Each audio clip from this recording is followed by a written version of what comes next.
Nunca esperé que un simple sobre destrozara a nuestra familia. Era una fresca mañana de octubre cuando el abogado de mamá nos reunió a todos en la vieja casona de Asturias donde crecimos. Los robles de fuera ardían con los colores del otoño, sus hojas danzando con la brisa como llamas. Mi hermano Javier llegó primero, su Audi levantando una polvareda al bajar por el camino de grava. Lo observé desde la ventana de la cocina, con la taza de café en la mano, mientras salía con un traje caro que parecía completamente fuera de lugar contra el viejo hórreo de madera que se alzaba tras él. «Elena», me saludó con un gesto de cabeza al entrar, sin molestarse en darme un abrazo. Apenas habíamos hablado desde el funeral de mamá hacía 3 semanas. La distancia entre nosotros había ido creciendo durante años, pero su muerte la había convertido en un abismo. «¿No has traído a Laura?», le pregunté, refiriéndome a su mujer. «Está enseñando unos pisos hoy. No podía cambiarlo». Se sirvió un café y se apoyó en la encimera, recorriendo la cocina con una mirada tasadora. «El sitio está exactamente igual. Un poco deprimente, ¿no crees?». Me mordí la lengua. Esta casa, con sus suelos de madera que crujían y su papel pintado descolorido, era el único lugar en el que me había sentido realmente en casa. Tras mi divorcio el año pasado, mamá había insistido en que volviera a mudarme para recuperar el equilibrio. Ahora, no podía imaginarme marchándome. Sofía, nuestra hermana menor, llegó 20 minutos después con sus 2 hijos a cuestas. A diferencia de Javier y de mí, ella tenía los cálidos ojos castaños y la sonrisa fácil de mamá. Me abrazó con fuerza y me susurró: «¿Cómo lo llevas?», antes de llevar a sus hijos al salón con sus tabletas. El señor Pérez, el abogado de mamá durante más de 30 años, llegó puntualmente a mediodía. Era un hombre delgado, con gafas de montura metálica y un maletín que parecía tan viejo como él. Nos reunimos alrededor de la mesa del comedor, la misma en la que habíamos compartido las comidas de los domingos, hecho los deberes y jugado a juegos de mesa que inevitablemente terminaban con Javier volcando el tablero cuando perdía. «Gracias a todos por venir», comenzó el señor Pérez, desplegando varios documentos. «Como saben, Catalina era muy meticulosa con sus asuntos». Carraspeó. «Iré directo al grano. El testamento es claro en la mayoría de los aspectos. Los activos líquidos, aproximadamente 40.000 euros en ahorros, se dividirán a partes iguales entre los 3. Javier asintió, probablemente ya calculando lo poco que eso importaría en su cartera de inversiones. Los álbumes de fotos familiares y los recuerdos personales se dividirán como consideren oportuno, aunque Catalina expresó su deseo de que fueran respetuosos con los afectos de cada uno. Sofía se secó una lágrima. Siempre había sido la sentimental. Ahora, en cuanto a la propiedad, continuó el señor Pérez, ajustándose las gafas. La finca, que incluye la casa y 35 hectáreas de terreno, ha pertenecido a la familia durante 4 generaciones. Sentí que se me oprimía el pecho. Esto era lo que había estado temiendo. La propiedad valía una pequeña fortuna ahora, especialmente con las promotoras inmobiliarias mirando con avidez cada parcela de tierra en la zona. Javier llevaba años hablando de venderla, incluso cuando mamá aún vivía. Catalina le ha dejado la propiedad entera a Elena. El silencio que siguió se sintió físico, como una niebla repentina que llenara la habitación. Levanté la vista, segura de haber oído mal. «Eso es imposible», dijo Javier, dejando caer la taza de café sobre la mesa con un golpe seco. «Ella no haría eso». El señor Pérez se ajustó las gafas de nuevo. «Le aseguro que el testamento es bastante claro. Catalina creía que Elena conservaría la propiedad como debía ser». «¿Y qué hay de mí?», preguntó Sofía en voz baja. «No es que quisiera venderla, pero hay una carta para cada uno de ustedes», dijo el señor Pérez, deslizando 3 sobres sobre la mesa. Catalina pidió que las leyeran en privado. Javier cogió su sobre y lo abrió allí mismo, su rostro ensombreciéndose mientras leía. Sin decir palabra, arrugó la carta, la tiró sobre la mesa y salió furioso.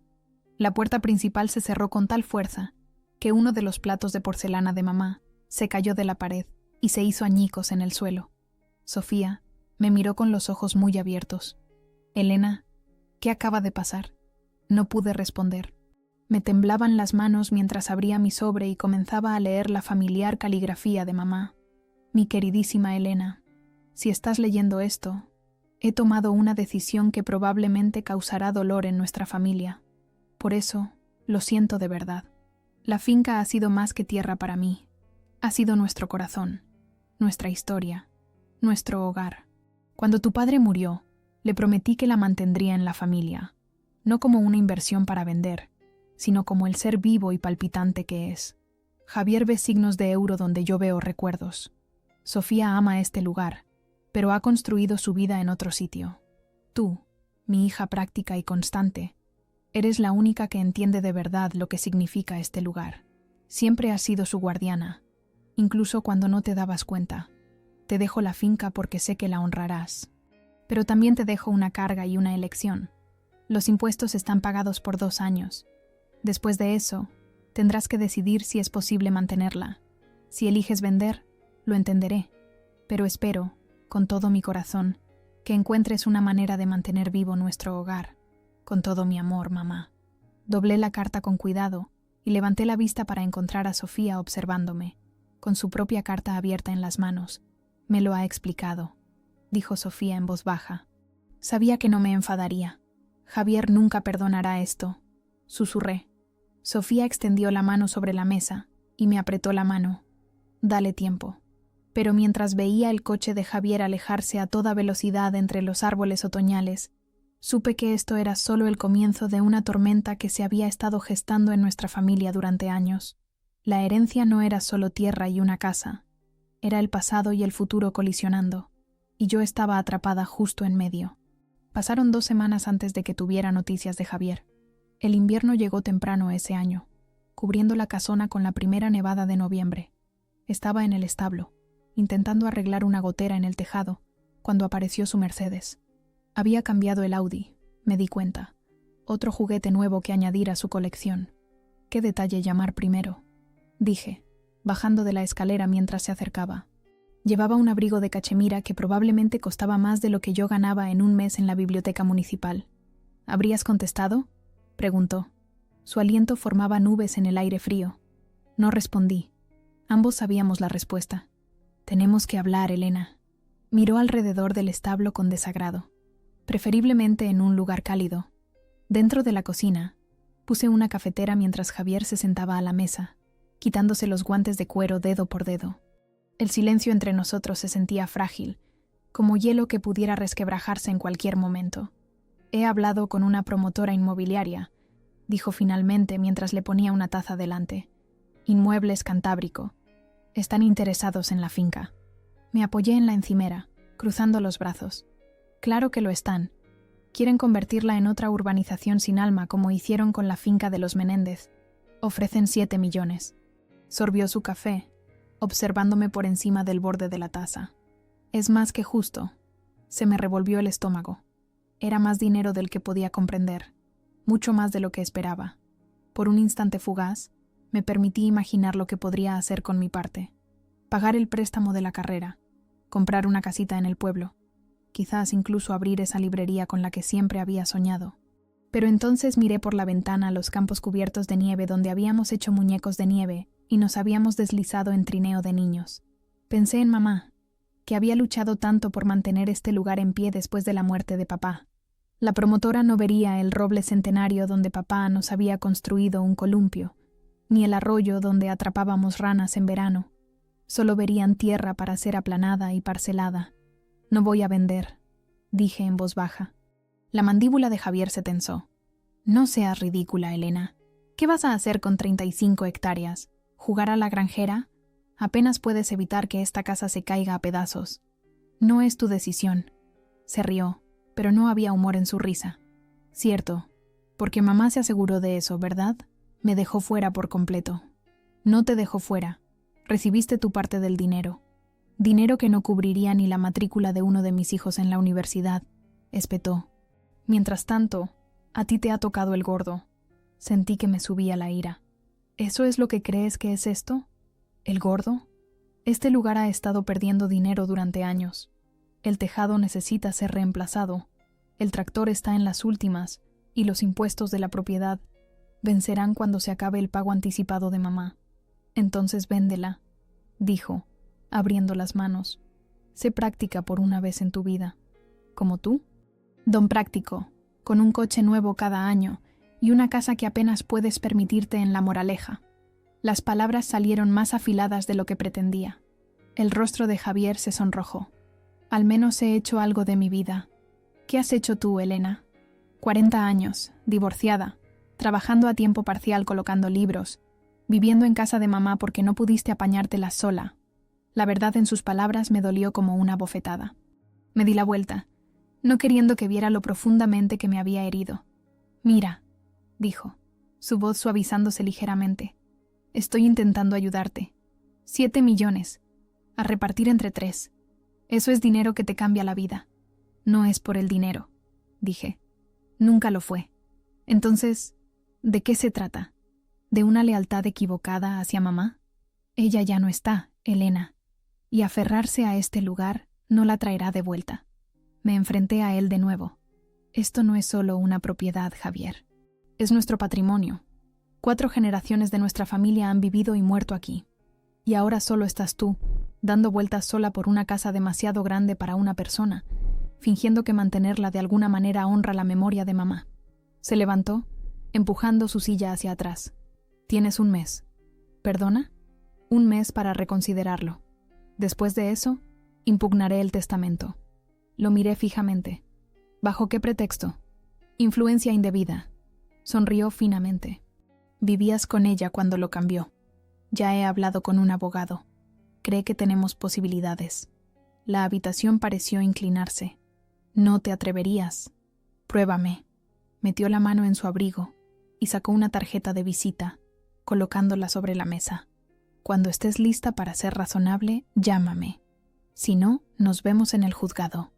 Después de que se fue, me senté a la mesa de la cocina durante mucho tiempo, mirando su café intacto. Afuera, la nieve caía más densa, cubriendo el mundo de blanco. Pensé en llamar a Sofía, pero ¿qué le diría? ¿Que nuestro hermano estaba dispuesto a arrastrarnos por una batalla legal que agotaría el poco dinero que mamá nos había dejado? ¿Que podría incluso ganar? Cogí la tarjeta de visita de Javier. Javier Morales, gestor de inversiones, en letras en relieve, con la dirección de su oficina en Madrid. ¿Cuándo se había convertido en esta persona? Este extraño que valoraba el dinero por encima de la memoria, el beneficio por encima de la familia. El sonido de neumáticos sobre la grava me hizo levantar la vista. A través de la nieve arremolinada, vi acercarse el monovolumen de Sofía. Debió de haber conducido directamente desde Santander después de que le enviara un mensaje sobre la visita de Javier. Mientras salía con una fuente cubierta en las manos, comida para reconfortar, sin duda, sentí una ola de gratitud tan intensa que me hizo llorar. Pasara lo que pasara, no lo enfrentaría sola. Pero mientras iba a la puerta para recibirla, el ultimátum de Javier resonaba en mi cabeza.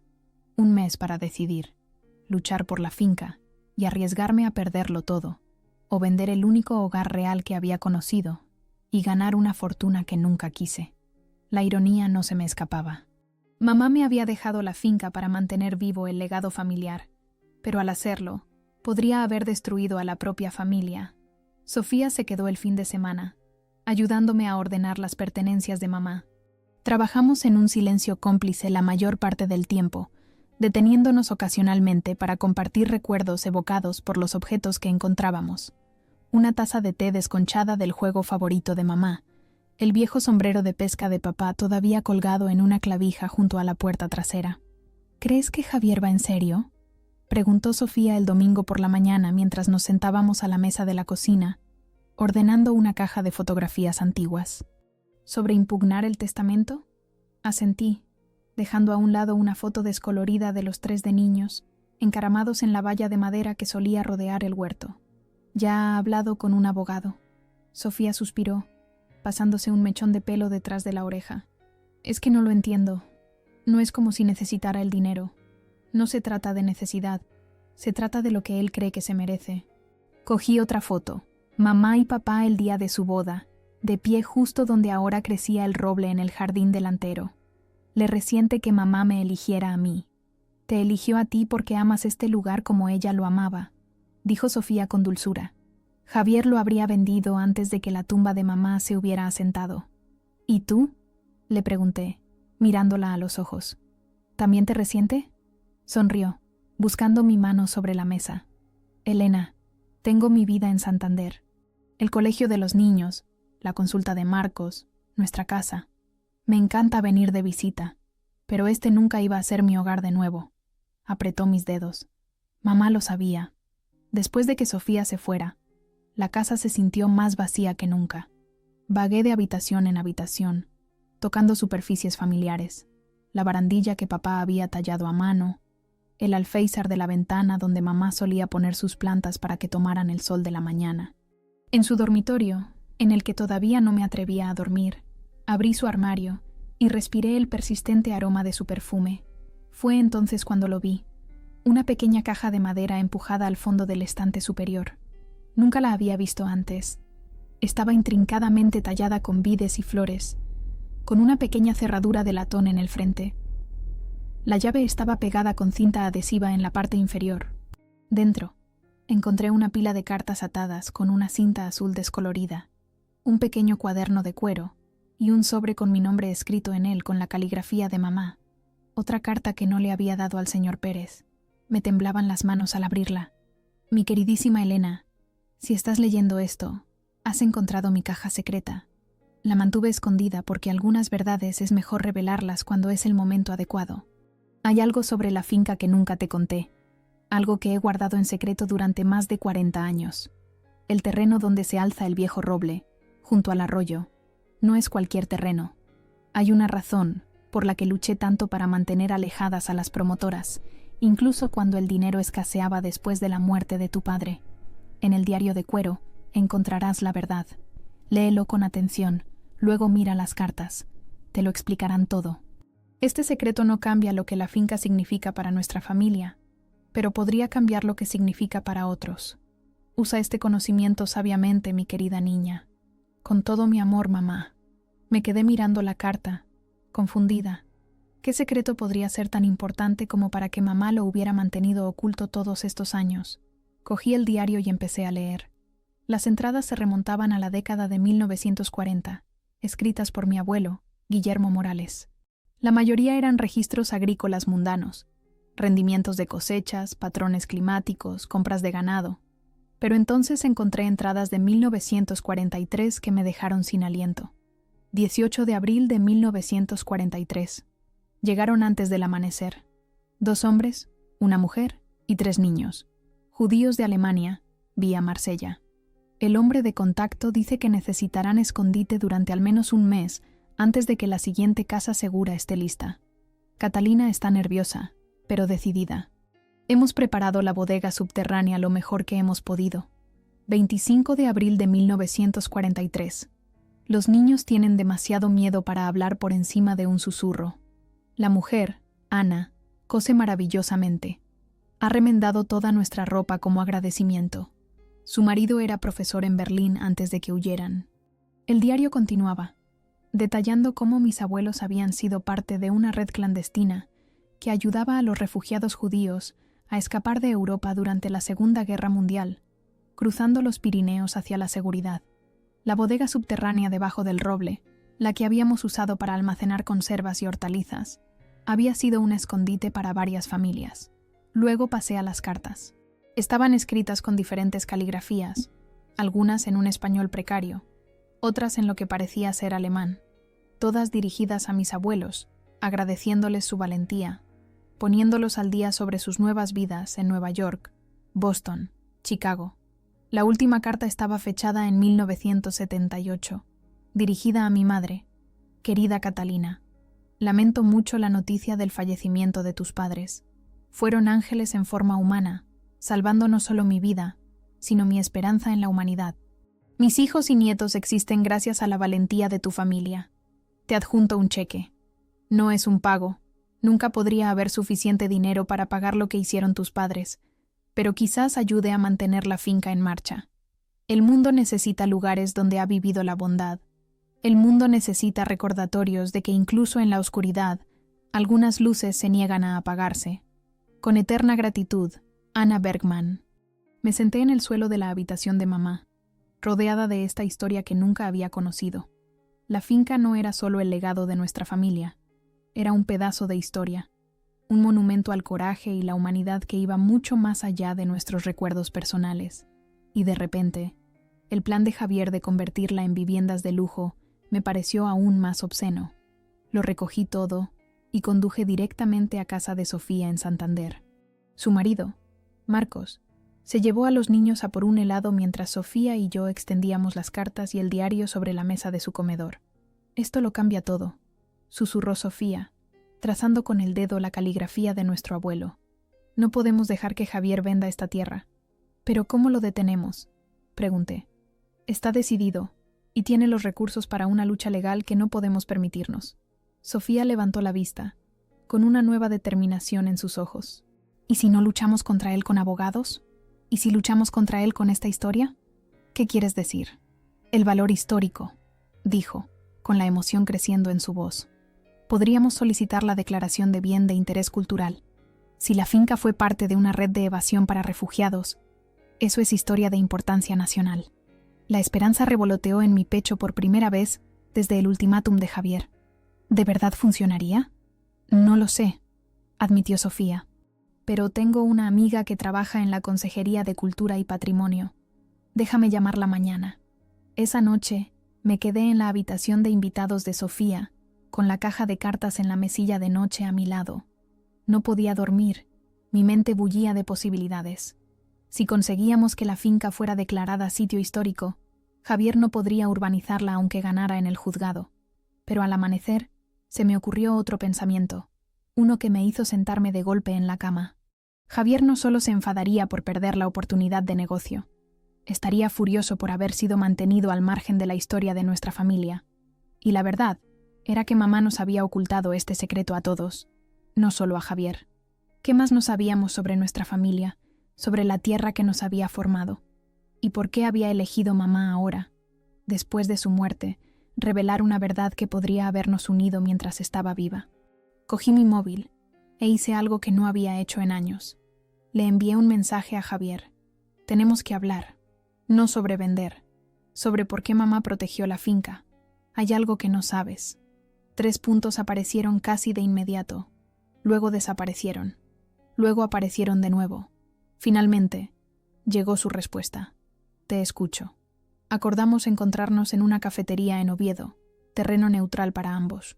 Llegué temprano, ocupando una mesa en una esquina con la caja de madera a mi lado. A través de la ventana, vi a Javier aparcar su coche y comprobar su reflejo en el espejo lateral antes de entrar. Algunos hábitos nunca cambian. Más vale que sea bueno, dijo, deslizándose en el asiento frente a mí. Hoy había prescindido del traje, llevando en su lugar un jersey azul marino que le hacía parecerse más al hermano que recordaba. Gracias por venir, dije, empujando un café hacia él. Solo, 2 de azúcar, como siempre lo había tomado. Miró la caja de madera. ¿Qué es eso? Algo que mamá dejó, algo que quería que encontráramos. Abrí la caja y extendí el diario y las cartas, observando su rostro mientras le explicaba lo que había descubierto. Su expresión cambió de escepticismo a incredulidad, y luego a algo que no pude leer del todo. «Déjame ver eso», dijo, alargando la mano hacia el diario. Se lo entregué, observando cómo pasaba las páginas, su dedo trazando la caligrafía de nuestro abuelo, igual que lo había hecho el mío. «¿Por qué no nos lo contó?», preguntó finalmente, levantando la vista. «Todos esos veranos que jugamos en esa bodega, fingiendo que era una cueva de piratas o una nave espacial. No teníamos ni idea. Creo que los estaba protegiendo», dije en voz baja. «A las familias que se quedaron allí. Algunas de estas cartas mencionan el miedo que tenían de ser descubiertos, incluso años después». Javier cogió una de las cartas, escrita con mano temblorosa en papel amarillento. «Su amabilidad fue una luz en nuestra hora más oscura», leyó en voz alta. «Anna Bergman. Ese nombre me suena. Debería. ¿El pabellón Bergman en el centro cívico? ¿Para el que ayudaste a recaudar fondos cuando estabas en la junta? Creo que es la misma familia».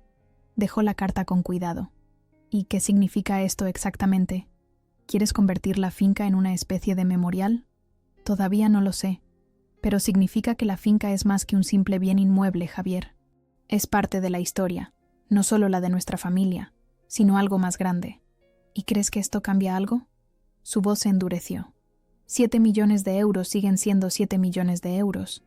La historia no paga el IBI. Sentí un destello de la vieja ira. ¿De verdad el dinero es lo único que te importa? No empieces con la superioridad moral, Elena. No todo el mundo tiene el lujo de vivir en un mundo de fantasía donde los diarios viejos y las historias conmovedoras pagan las facturas. ¿Qué facturas?, repliqué. Vives en una casa de 5 dormitorios en la urbanización más cara de Madrid. Tus hijos van a un colegio privado. Llevaste a tu familia a Europa el verano pasado. No finjas que esto es por necesidad. Se inclinó hacia adelante, con los ojos brillantes. ¿Quieres saber de qué se trata? Se trata de justicia. Se trata de que mamá tuvo favoritismos hasta el final. No tuvo favoritismos, dije, tratando de mantener la voz firme.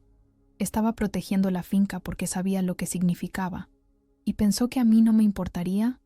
¿Que simplemente pasaría la excavadora por encima de la historia de nuestra familia sin pensarlo 2 veces? El dolor en su voz me pilló por sorpresa. Por primera vez, consideré que tal vez la ira de Javier no era solo por el dinero que podía ganar, sino por lo que la decisión de mamá había implicado sobre su carácter. ¿Te habría importado?, pregunté en voz baja. Si lo hubiera sabido antes de que muriera, ¿habría marcado la diferencia? No respondió de inmediato. Afuera, la nieve había comenzado a caer de nuevo, espolvoreando la acera de blanco. No lo sé, admitió finalmente, pero debería haber tenido la oportunidad de decidir. Nos quedamos en silencio por un momento, el peso del secreto de mamá suspendido entre nosotros. «Hay más», dije, metiendo la mano en mi bolso. Saqué una carpeta que me había dado la amiga de Sofía de la Consejería de Cultura. Ya hemos iniciado el proceso para la declaración de bien de interés cultural. Si se aprueba, la finca no se puede urbanizar, independientemente de quién sea el propietario. El rostro de Javier se ensombreció. ¿Así que me has llamado aquí solo para decirme que has encontrado una manera de bloquear la venta? Eso es bajo, incluso para ti. No, dije con firmeza. Te llamé aquí porque mereces saber la verdad sobre nuestra familia, y porque espero que haya una forma mejor de avanzar que pelearnos en los tribunales. ¿Qué forma? ¿Tú te quedas con la finca y yo no obtengo nada? No nada. ¿Y si convertimos parte de la propiedad en un sitio histórico? Podríamos solicitar subvenciones, quizás incluso donaciones privadas. La casa principal se queda en la familia, pero abrimos la bodega y quizás el establo a los visitantes. La amiga de Sofía dice que también hay beneficios fiscales. Se burló. ¿Y quién dirigiría este pequeño museo? ¿Tú? ¿Por qué no? Ya trabajo en la biblioteca. Sé cómo investigar, cómo contar historias. Me incliné hacia adelante. Javier, esto podría preservar la finca y honrar lo que hicieron nuestros abuelos. Podría ser algo que construyéramos los 3 juntos. ¿Y el resto del terreno? Respiré hondo. Vendemos una parte. No a Cantábrico para una urbanización, sino quizás al Fondo de Conservación de la Naturaleza. Llevan años intentando ampliar la reserva natural que linda con nuestra propiedad. Por primera vez, vi un destello de consideración en sus ojos. ¿Cuánto se sacaría con eso? No 7 millones, admití. Pero lo suficiente como para repartirlo entre los 3 y que marque una diferencia. Lo suficiente para que yo pueda permitirme mantener la casa y hacer las reparaciones que necesita. Tamborileó con los dedos sobre la mesa. Un hábito de la infancia cuando pensaba intensamente en algo. Supongo que Sofía está de acuerdo con este plan, ¿no? Lo está, pero no funciona sin ti, porque necesitas mis contactos con donantes adinerados, dijo con una sonrisa irónica. Porque eres nuestro hermano, lo corregí. Y pase lo que pase, este es tu patrimonio también. La cafetería se había vaciado a nuestro alrededor. A través de la ventana, las farolas se habían encendido, iluminando la nieve que caía. Javier recogió las cartas con cuidado y las volvió a colocar en la caja. Necesito tiempo para pensar en esto, dijo levantándose. Y quiero hablar con Sofía yo mismo. Asentí, tratando de no mostrar mi decepción. Había esperado más. Una resolución, un apretón de manos, quizás incluso un abrazo. Pero Javier siempre había necesitado tiempo para procesar las grandes decisiones. Quédate con esto por ahora, dije, empujando la caja hacia él. Léelas todas. Hay más entradas en el diario sobre las familias que se quedaron con el abuelo y la abuela. Dudó, luego cogió la caja. 1 semana, dijo. Te daré mi respuesta en 1 semana. Mientras lo veía caminar hacia su coche, con la caja de madera bajo el brazo, Me pregunté si había hecho lo correcto.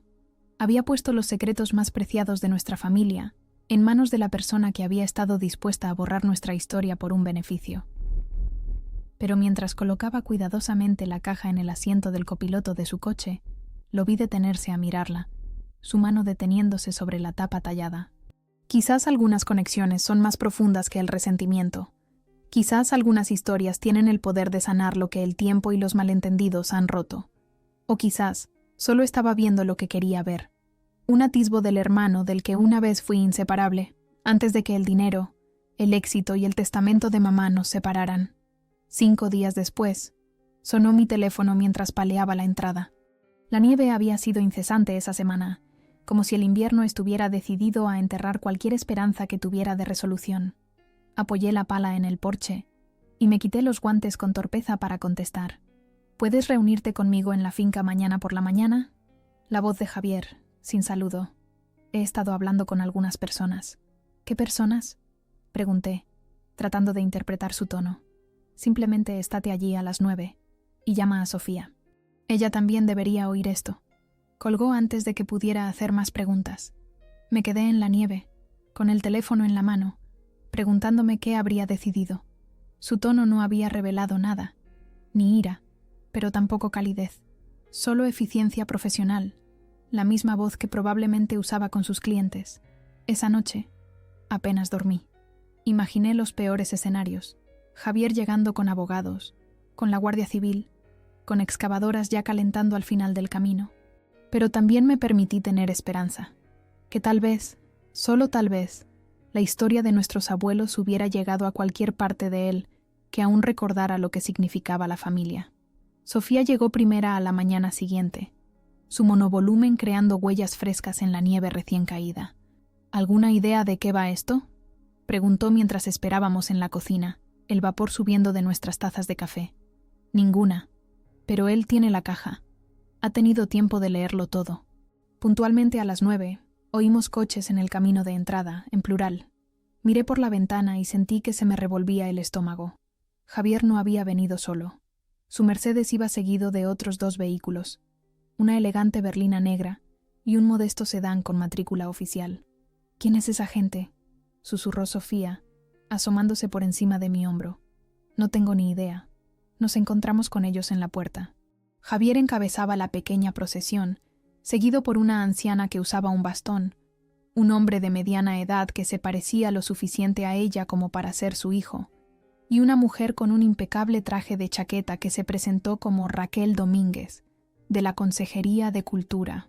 «Esta es Ana Bergman», dijo Javier, ayudando a la anciana a subir los escalones del porche.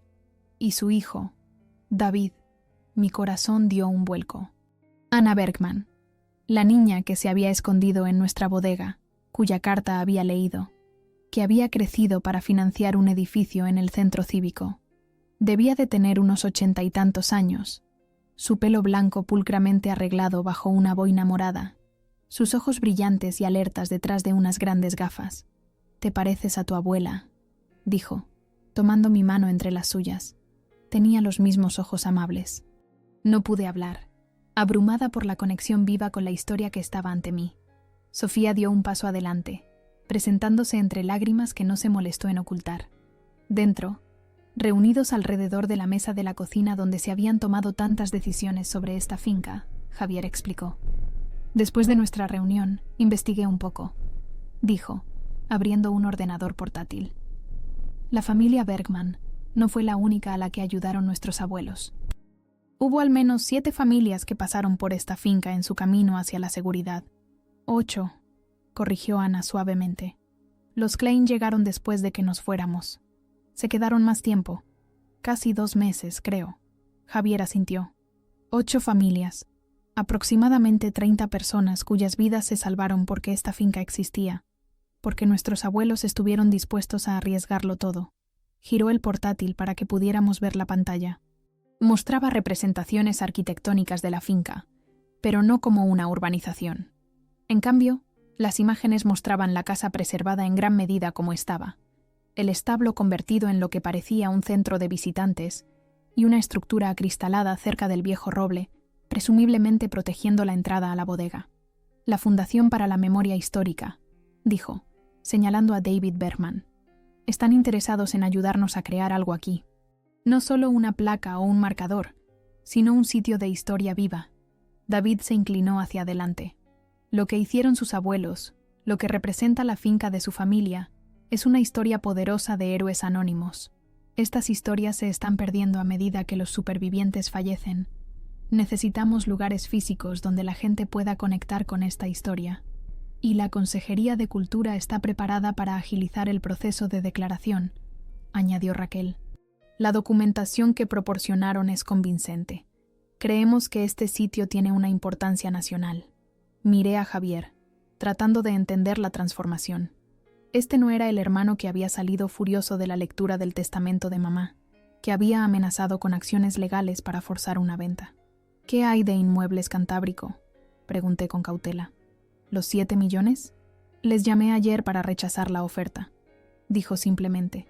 Sofía extendió la mano sobre la mesa y le apretó la mano. Gracias. Él negó con la cabeza. No me des las gracias todavía. Este plan viene con complicaciones. La fundación puede proporcionar subvenciones para la conversión y algunos costes de funcionamiento, pero no es lo mismo que vender la propiedad. Tendremos que establecer una organización sin ánimo de lucro, solicitar financiación adicional, averiguar la dotación de personal. Los necesitaremos a los 3, dijo David. Elena, con tu experiencia en biblioteconomía, eres ideal para gestionar los archivos y la investigación. Sofía, tus conexiones en educación podrían ayudar a desarrollar programas para escuelas. Y Javier, asintió respetuosamente, tu experiencia empresarial es esencial para que esto sea sostenible. Sentí una oleada de esperanza. ¿Así que la finca se queda en la familia? Con condiciones, dijo Javier. La casa principal y 12 hectáreas se pondrían en un fideicomiso, gestionado como un sitio histórico. El resto del terreno se vendería a la reserva natural, como sugeriste. Los ingresos se repartirían a partes iguales entre nosotros, lo suficiente para establecer una dotación para el mantenimiento y proporcionar a cada uno una suma modesta. No 7 millones, dije, haciéndome eco de nuestra conversación en la cafetería. No, convino, ni de lejos, pero lo suficiente como para importar, especialmente combinado con los beneficios fiscales de la declaración histórica. Ana, que había estado en silencio, se estiró para tocar la gastada mesa de la cocina. Yo me senté en esta mesa, dijo en voz baja. La noche que llegamos, vuestra abuela hizo sopa. Tenía tanto frío y estaba tan asustada, pero me habló en alemán. Solo unas pocas palabras que sabía, y me dio pan de más. Levantó la vista, con los ojos húmedos por el recuerdo. Algunas deudas nunca se pueden pagar con dinero. En ese momento, algo cambió en la habitación, algo que no puedo explicar del todo. Fue como si mamá estuviera allí con nosotros, y la abuela y el abuelo también, asintiendo con aprobación. La finca había protegido a la familia de Ana cuando necesitaban un santuario. Ahora, décadas después, la familia de Ana ayudaría a proteger la finca. Si hacemos esto, dijo Sofía, mirándome a mí y a Javier, tendríamos que trabajar juntos. Hablar de verdad, volver a ser una familia. Javier sostuvo su mirada, luego la mía. Creo que a mamá le gustaría eso. Creo que lo planeó, dije, comprendiendo de repente. Sabía que yo no vendería, pero también sabía que no podría hacerlo sola. Sabía que con el tiempo tendríamos que encontrar el camino de vuelta el uno al otro. Vuestra madre era una mujer sabia, dijo Ana. Cuando envié esa donación hace años, me escribió que la finca siempre había sido un lugar de sanación. Primero para las familias que se refugiaron aquí, luego para su propia familia después de la muerte de vuestro padre. Me dio una palmadita en la mano. Ahora quizás también pueda sanar a vuestra familia. Afuera, el sol de invierno se abrió paso entre las nubes, proyectando una luz dorada sobre los campos cubiertos de nieve. Pensé en cuántas veces se había salvado esta finca, por mis abuelos durante la posguerra, por mis padres durante la crisis agraria de los años 80, por mamá después de la muerte de papá. Cada vez había parecido imposible. Cada vez alguien había encontrado una manera. Entonces, dijo Javier, cerrando su portátil, ¿hacemos esto? Sofía me miró, y luego a él de nuevo. Cuenten conmigo. Respiré hondo, mirando alrededor de la cocina que había sido el corazón de nuestra familia durante generaciones. No sería fácil. Habría desacuerdos, compromisos, trabajo duro por delante. Pero por primera vez desde que mamá murió, el futuro de la finca no descansaba únicamente sobre mis hombros. Hacemos esto, dije, juntos. La primavera llegó tarde ese año, como si el invierno necesitara tiempo extra para soltar su control sobre la tierra. Para abril, cuando los primeros azafranes finalmente brotaron del suelo descongelado, nuestros planes para la finca estaban bien encaminados. Habíamos formado una fundación sin ánimo de lucro, solicitado la declaración de bien de interés cultural y comenzado el minucioso trabajo de documentar cada detalle de la historia secreta de la finca. El comedor se había transformado en una oficina improvisada, con 3 escritorios dispuestos en un triángulo, uno para cada uno de nosotros.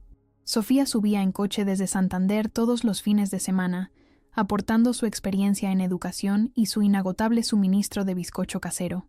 Javier nos había sorprendido a todos tomándose un año sabático en su empresa de inversiones, trasladándose temporalmente a un piso de alquiler en Oviedo para estar más cerca del proyecto. La esquina noreste necesita refuerzo, dijo una mañana, señalando los planos extendidos sobre la mesa de la cocina. Si vamos a abrir la bodega a los visitantes, debemos asegurarnos de que sea estructuralmente sólida. Asentí, tomando notas en el gastado diario de cuero que había comenzado a llevar, una continuación del registro de nuestro abuelo. Ana viene la semana que viene a grabar su historia oral. Quiere recorrer el camino exacto desde donde los dejaron hasta la entrada de la bodega. David encontró a otra familia, añadió Sofía, levantando la vista de su portátil. La hija menor de los Klein todavía vive, ahora en Chicago. Solo tenía 4 años cuando se quedaron aquí, pero recuerda esconderse en la bodega durante una tormenta. Está dispuesta a ser entrevistada. No siempre fue fácil. Las viejas tensiones afloraban, especialmente cuando las decisiones implicaban dinero. Javier todavía hacía una mueca visible cada vez que discutíamos el rechazo a la oferta de Inmuebles Cantábrico. Yo todavía me erizaba cuando él cuestionaba mi gestión de las operaciones diarias. Sofía todavía se encontraba haciendo de pacificadora, tal como lo había hecho cuando éramos niños. Pero algo se estaba curando entre nosotros, lenta pero firmemente.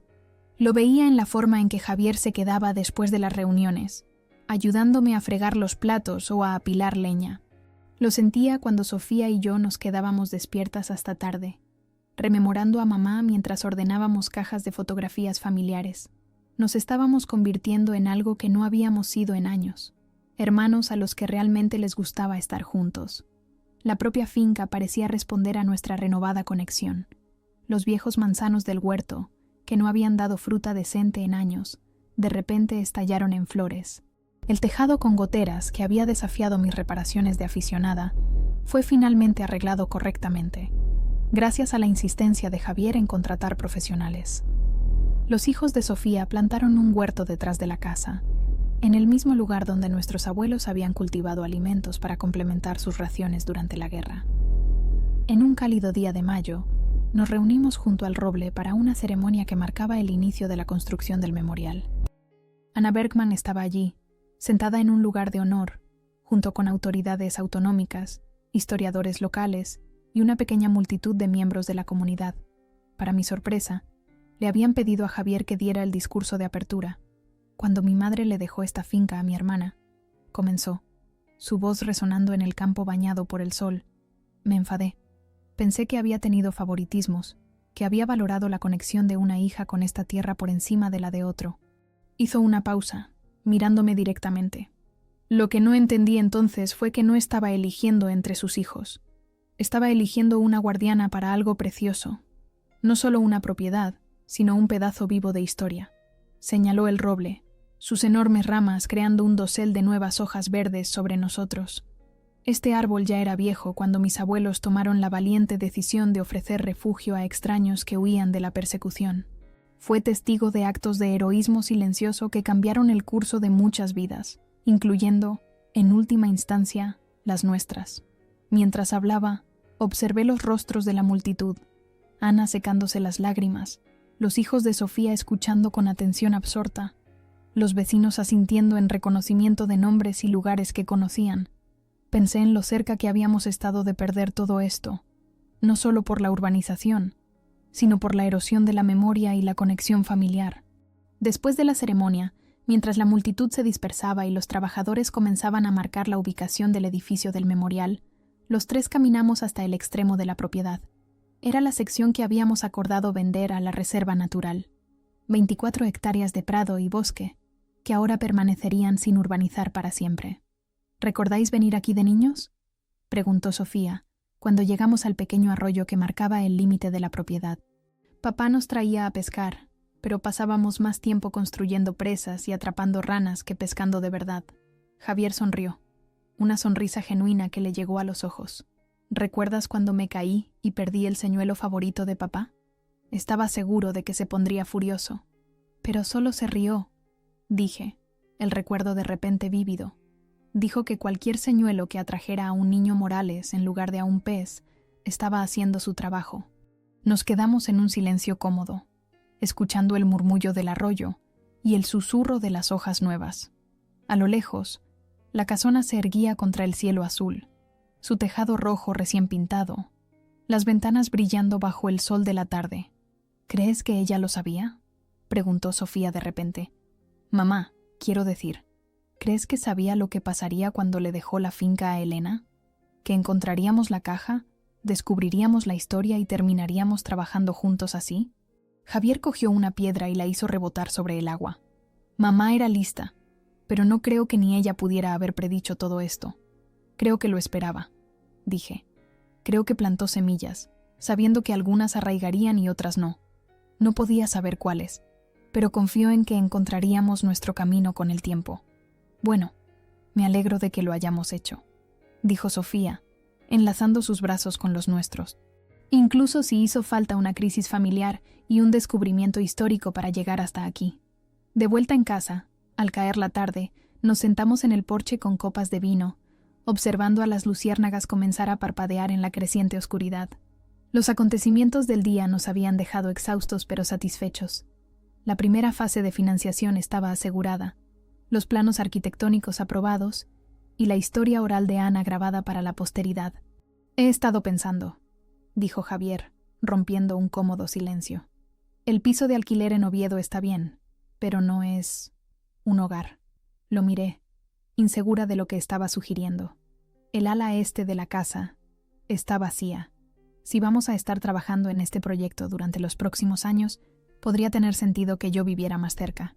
¿Quieres volver a mudarte a la finca?, pregunté, tratando de ocultar la sorpresa en mi voz. Se encogió de hombros, pareciendo de repente el hermano pequeño inseguro que recordaba de la infancia. Solo a tiempo parcial. Todavía necesitaría estar en Madrid por trabajo, pero quizás 3 o 4 días a la semana aquí, si te parece bien. Pensé en lo que significaría. Compartir el espacio al que me había acostumbrado a tener para mí sola. Adaptarme a los hábitos precisos y al horario madrugador de Javier. Pero también pensé en lo que diría mamá si pudiera vernos ahora, planeando un memorial juntos, preservando el legado de la finca, encontrando nuestro camino de vuelta a ser una familia. El ala este recibe el sol de la mañana, dije. Necesitarás cortinas si quieres dormir más allá de las 7. Él sonrió, entendiendo lo que no estaba diciendo directamente. Traeré las mías. Sofía levantó su copa. Por los nuevos comienzos. Y los viejos cimientos, añadió Javier. Por la finca, dije, mirando la tierra que nos había formado a todos de maneras que apenas comenzábamos a entender. Y por el próximo capítulo de su historia. Mientras la oscuridad se asentaba por completo sobre los campos, pensé en todas las generaciones que habían llamado a este lugar hogar. Mis abuelos que lo habían arriesgado todo para albergar a extraños. Mis padres que habían trabajado la tierra con silenciosa determinación. Y ahora nosotros, encontrando una forma inesperada de honrarlos a todos. La finca se había salvado, no de la manera que ninguno de nosotros había imaginado, sino quizás de la manera en que siempre estuvo destinada a hacerlo, reuniéndonos de nuevo, recordándonos que algunas herencias no se pueden medir en hectáreas o euros, sino en las historias que elegimos preservar y las conexiones que elegimos reparar.